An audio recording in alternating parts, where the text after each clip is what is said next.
La familia López había estado buscando un lugar más tranquilo donde vivir, alejado del bullicio de la ciudad.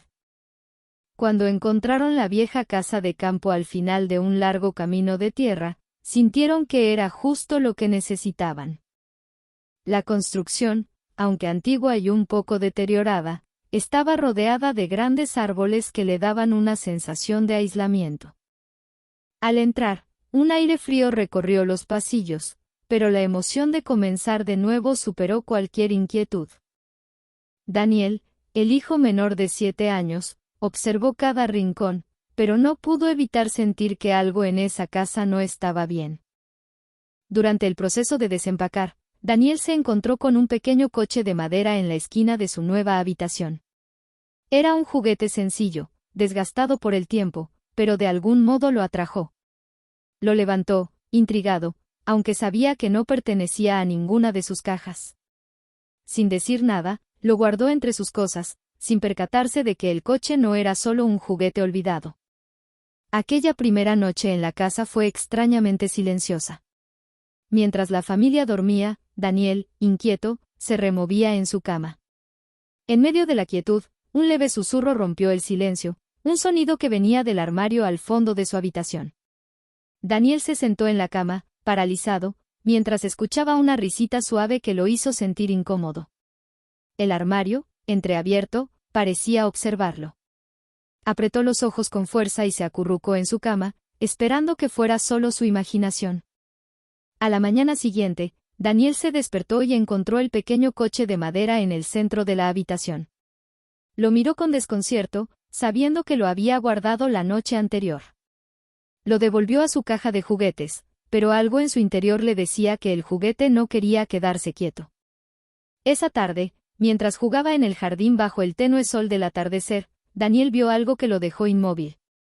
Cerca del límite del bosque que rodeaba la casa, un niño de su edad lo observaba en silencio. Llevaba ropa vieja, descolorida, como si perteneciera a otra época. Sus ojos, fijos en Daniel, no mostraban expresión alguna. Daniel, invadido por un miedo inexplicable, corrió hacia la casa, sin atreverse a mirar atrás. Esa noche, durante la cena, Daniel contó a sus padres lo que había visto. Sin embargo, ellos no le dieron mayor importancia. Creyeron que solo se trataba de su imaginación, alimentada por los cambios recientes. Es normal tener miedo en un lugar nuevo, le dijeron, pero Daniel no estaba convencido. Cuando la noche volvió a caer sobre la casa, los padres de Daniel escucharon algo extraño, unos pasos suaves en el corredor y una risa tenue que parecía acercarse. Ambos se levantaron rápidamente para verificar, pero no encontraron nada. Pensando que Daniel estaba jugando, volvieron a la cama, aunque una inquietud comenzó a instalarse en sus corazones. Esa misma noche, mientras intentaba dormir, Daniel vio al niño nuevamente. Esta vez, estaba dentro de su habitación, parado en la esquina más oscura, con una expresión que parecía implorar. Levantó una mano, como si le pidiera que lo siguiera. Daniel, inmovilizado por el miedo, no fue capaz de moverse ni de gritar. Solo observó, esperando que el extraño niño desapareciera. A la mañana siguiente, el coche de madera había desaparecido de su caja de juguetes. Daniel lo buscó por toda la casa, pero fue inútil. Esa tarde, mientras miraba por la ventana, lo vio en el borde del marco, justo donde el niño había estado la noche anterior. En los días siguientes, Daniel comenzó a dibujar sin parar. Cada hoja de papel mostraba la figura de un niño perdido en una oscuridad envolvente.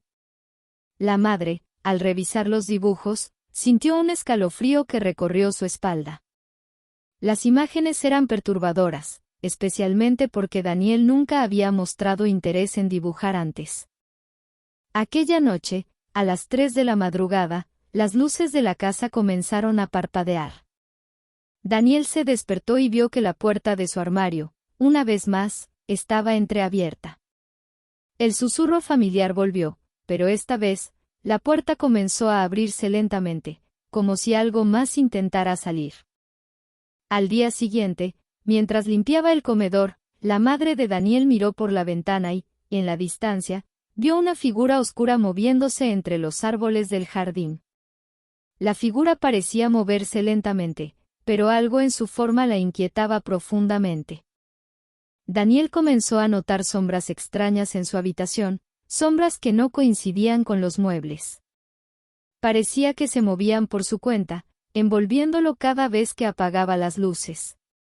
Daniel empezó a sentir que su habitación no era segura. Una noche, mientras se cepillaba los dientes frente al espejo, Daniel vio al niño reflejado detrás de él. Estaba sonriendo. Giró rápidamente, pero no había nadie allí. El aire en la habitación se volvió frío, tan frío que Daniel podía ver su propio aliento.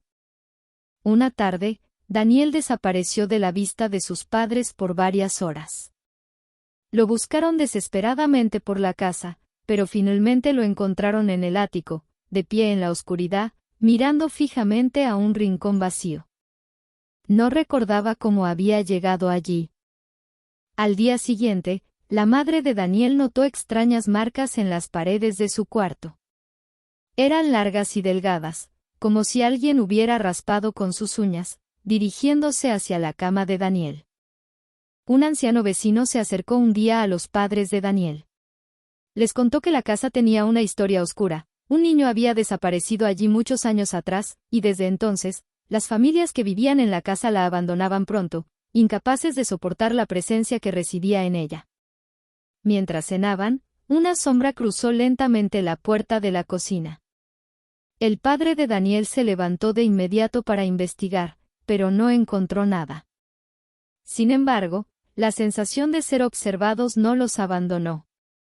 Los padres de Daniel notaron que su hijo comenzaba a cambiar. Estaba más callado, pasaba menos tiempo con ellos, y su mirada se perdía en la distancia. Ya no hablaba sobre el niño que veía, pero parecía más conectado con él que nunca. Un día, Daniel desapareció nuevamente. Esta vez, lo encontraron en el bosque, jugando solo bajo un árbol. Al ser cuestionado, Daniel les dijo que el niño le había mostrado el camino. El coche de madera reapareció en la cocina, como si nunca hubiera desaparecido. Daniel lo miró con recelo, sabiendo que el juguete era mucho más que un simple objeto. Aquella noche, Daniel despertó a sus padres diciendo que el niño estaba allí, en su habitación, esperando. Esta vez, su voz era tranquila, casi como si ya no tuviera miedo. Mientras bajaba las escaleras, la madre de Daniel vio al niño en el espejo del pasillo. Su rostro era borroso, pero sus ojos eran oscuros, como si estuviera atrapado en otra realidad. Esa noche, una tormenta azotó la casa. Los ruidos dentro de la casa parecían amplificarse, y Daniel desapareció de su cama. Lo encontraron en el sótano, acariciando el coche de madera, con la mirada perdida. El vecino anciano volvió a advertirles que se fueran. Algo en la casa no quería ser perturbado, pero los padres de Daniel estaban decididos a quedarse. Daniel confesó a sus padres que el niño quería llevarlo a un lugar llamado la oscuridad. Sus ojos, normalmente llenos de vida, parecían vacíos mientras hablaba. Esa misma noche, Daniel desapareció de su cama. Sus padres lo buscaron por toda la casa, pero solo encontraron puertas abiertas, como si hubiera salido por su cuenta. Al seguir las huellas de Daniel en el bosque, encontraron el coche de madera en el suelo. A lo lejos, se escuchaba una risa suave que se desvanecía entre los árboles. La casa quedó en un silencio inquietante. Los padres sabían que Daniel no volvería, pero algo en la casa los mantenía allí, atrapados en una oscuridad silenciosa. Con el paso del tiempo, la casa fue ocupada por una nueva familia. El hijo pequeño, al explorar su nueva habitación, encontró un pequeño coche de madera en un rincón. Y así, el ciclo volvía a comenzar.